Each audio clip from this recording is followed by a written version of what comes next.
Setiap detik, jumlah penduduk dunia terus berubah. Ada yang lahir, meninggal, dan berpindah tempat. Perubahan ini bukan sekedar angka, tapi berpengaruh pada kehidupan kita sehari-hari. Ilmu yang mempelajari hal tersebut adalah demografi. Mari kita pahami bersama bagaimana penduduk berkembang, menyebar, dan memberi dampak bagi pembangunan. Hari ini, kita akan menjelajahi salah satu disiplin ilmu yang sangat menarik dan mendalam, yaitu demografi. Demografi berasal dari bahasa Yunani, di mana demos berarti rakyat dan graphein berarti menulis. Secara sederhana, demografi adalah ilmu yang memberikan gambaran tentang penduduk. Ilmu ini mempelajari populasi manusia, meliputi jumlah, persebaran, dan komposisinya. Selain itu, demografi juga mengkaji faktor-faktor yang mempengaruhi perubahan populasi, yaitu fertilitas, mortalitas, dan migrasi. Fertilitas adalah tingkat kelahiran dalam suatu populasi. Biasanya diukur dengan jumlah kelahiran per 1000 penduduk atau dengan total fertility rate, yaitu rata-rata jumlah anak yang dilahirkan oleh seorang perempuan selama masa reproduksinya. Mortalitas adalah tingkat kematian dalam suatu populasi, diukur dengan jumlah kematian per 1000 penduduk. Migrasi adalah perpindahan penduduk dari satu wilayah ke wilayah lain, baik di dalam negeri maupun antar negara.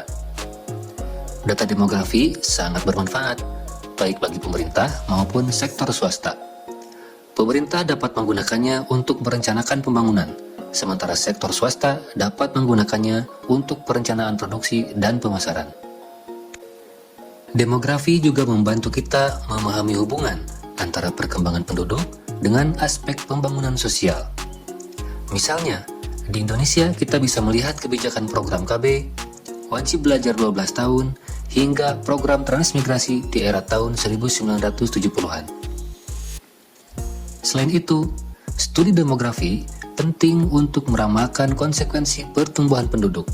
Misalnya, pertumbuhan penduduk akan berdampak pada meningkatnya kebutuhan pangan, pendidikan, maupun lapangan kerja.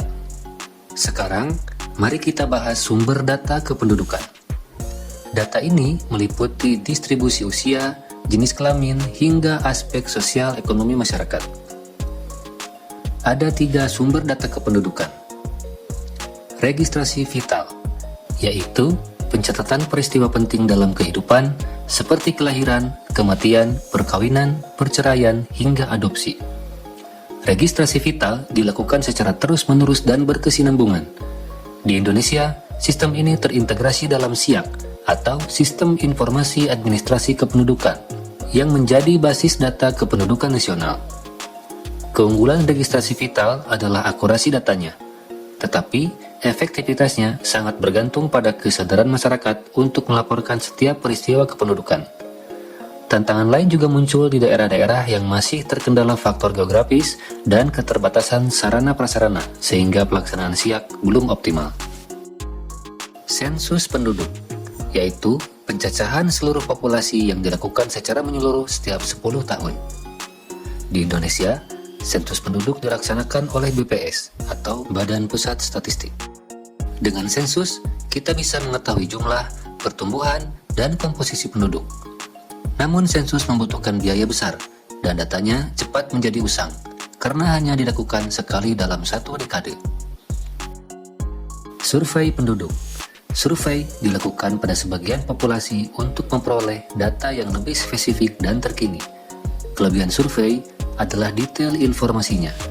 Namun kelemahannya terletak pada potensi kesalahan karena data hanya diambil dari sampel, bukan seluruh populasi. Secara keseluruhan, demografi adalah ilmu yang menganalisis populasi yang dipengaruhi oleh kelahiran, kematian, dan perpindahan penduduk. Sumber data utamanya berasal dari registrasi vital, sensus, dan survei.